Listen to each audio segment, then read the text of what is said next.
what's up guys? It's me, Juan, Pablo from 100% Finance at 100%finance.com, baby. Mr. Cash Flow, Mr. Passive Income, the people's mentor.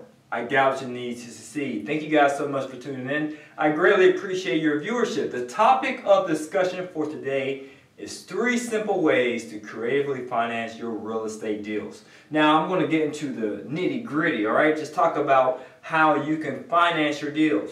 And the first strategy, okay, I must admit, I'm not being 100% honest.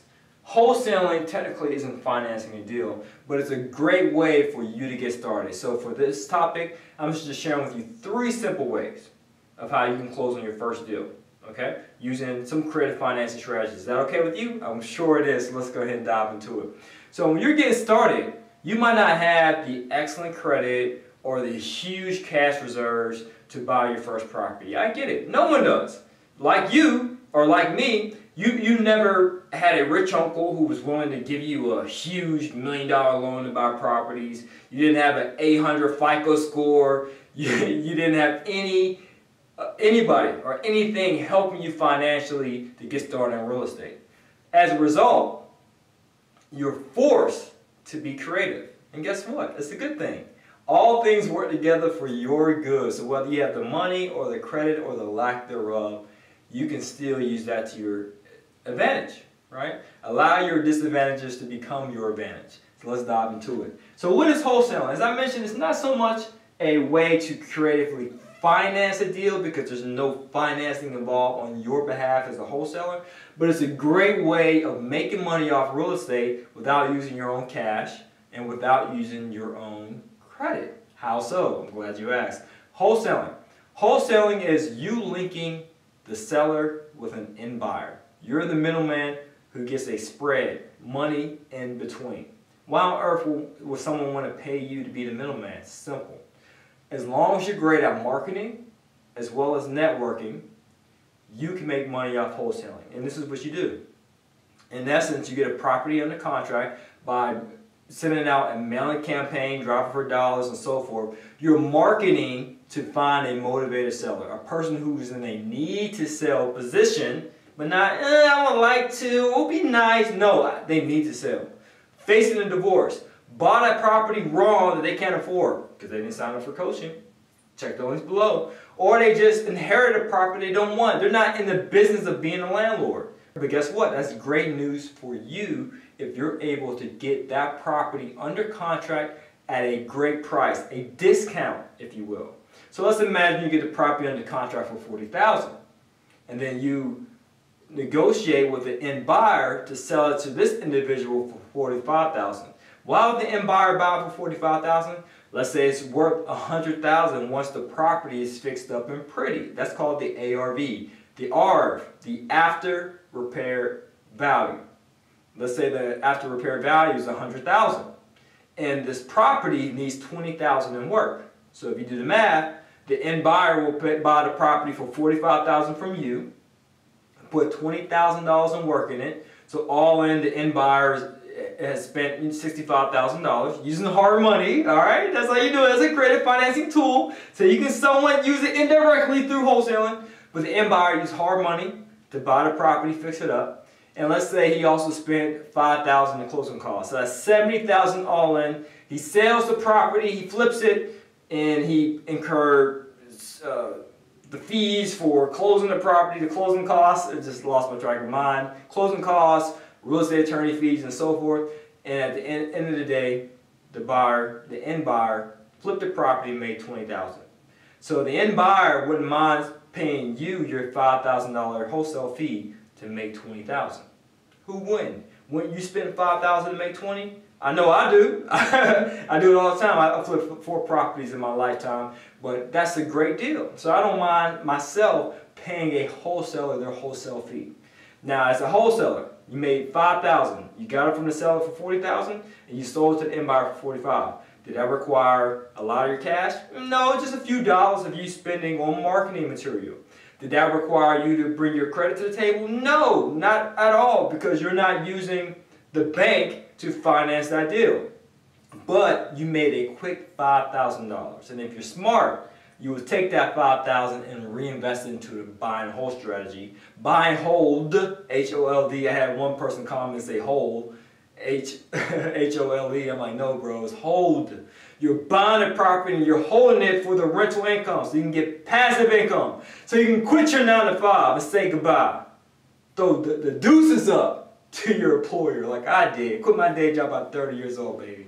And that's how we do it. So wholesaling is a great strategy, a simple way to creatively finance your deal. The second way is self-financing. So let's imagine that you reached out to the same motivated seller and that he or she inherited the property. Is not interested in being a landlord, but they're motivated. They're in a need to sell position and nobody wants it. Let's say it needs some TLC, some love, some work. And you decide to offer seller financing because you realize after interviewing the question, and by the way, we have a wholesale script in a program about closing your first deal in 12 weeks using lease options and creative financing in wholesaling as well. So we have the scripts, we have the templates, we even have sample contracts for you to use, but just always make sure you get them reviewed by an attorney, all right? Just to make sure they are useful in the state that you invest in. But we have all the templates for you, so that's how you screen these questions. So let's say you use our script and you find out that the seller owns the property free and clear. Inherit the property, don't want. And then if you are great at using our proven negotiation strategies, you can negotiate seller financing where the seller actually holds the mortgage. So being that the seller is not a major bank, right, it's not a mortgage company, the seller may have less stringent credit standards. In fact, next to zero. And you can negotiate seller financing where the seller will act as the bank.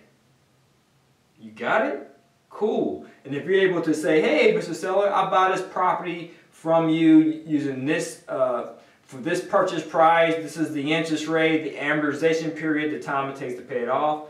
And if you do all the numbers, let's say that you owe the seller, including the seller financing, taxes and insurance, repairs, maintenance reserves, as well as vacancy reserves, the whole 9 yards. Let's say it costs you $700 a month, but you know you can get a tenant in there for $1,200. So that, my friend, in that situation, you made a profit. $1,200 minus $700, you do the math. And that's what I call cash flow, and that's what we're offering in our program. So you can get cash flow in the first 12 weeks, not wasting any time here, okay? So seller financing is a great strategy in which you can use creative financing to get your real estate deal done, your first real estate deal done. The third option, and again, there's many more. We got outside of lease options and seller financing and wholesaling, there's subject to, there's wraparound mortgages, but for now, we're just focused on these three, the top three. And this one is one of my personal favorites, lease options. I've done a lease option on a single family, as well as on an apartment building, 13 units. The only difference between a lease option and master lease option is it's a lease option for one unit, a single family, and master is more than one, okay, because you're the master tenant, okay?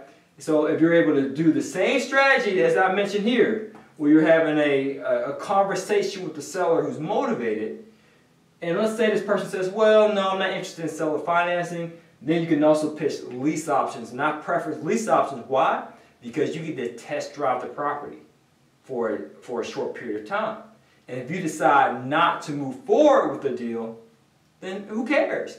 Give the property back to the seller, or you can wholesale it if you put that in your clause, that this contract is assignable, that you can assign it to an end buyer. A lease option, in essence, is you're getting the seller to agree to lease the property to you as the master tenant and provide you with the rights to sublease it to a tenant buyer or sublease it to another buyer that you desire, okay? Whoever you want to assign that contract to or rent it out to. So lease options are great. So in that same situation that I outlined here in seller financing, you can say, hey, Mr. Seller, I'm going to rent it from you for $700 a month, but then you're going to sublet it or rent it out to another tenant buyer to $1,200, and you make the difference in cash flow. Now, the beauty of this process is it does not require no transfer of ownership.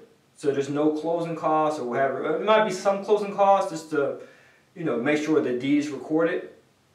But the only thing is, you really don't sell the property. So the seller still owns it, and then you just control it. And I believe John D. Rockefeller said that control is better than ownership. You don't necessarily have to own a property to make money off of it as long as you control it. Getting tongue tied here. So you see in these three strategies, you're absolutely controlling the property. But then the only strategy in which you actually own the property, where there's a transfer of ownership, the deed in other words, is this strategy here, seller financing. So yes, all these strategies are possible, but you need to have the instructions, the how-to, the technical information of how to get started. So for the purposes of this video, it's for me just to explain to you these strategies, give you a conceptual idea of how people creatively finance their deals without having a huge down payment or an ideal pretty credit, a Hollyberry credit as I like to call it. But you can definitely get started in these three strategies if you purchase our product. If you click below, check the links.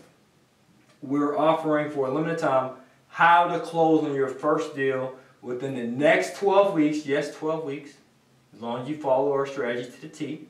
In the next 12 weeks using lease options and also wholesaling. Okay, wholesaling. Now you have to keep in mind, it takes two B's to do a deal. B as in boy.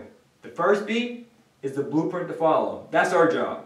We provide you the blueprint for you to follow to get started, so you can close on your first deal. But you have to bring the second B, which is the burning desire. You have to work at it, all right? And it takes a level of commitment on your part. But I want you to check the links below so you can learn more about our first deal workshop, all right? So as always, guys, this is to your success. Hopefully you found value. As always, this is to your success. Repeat myself. Make sure you earn passively, live passionately. Peace.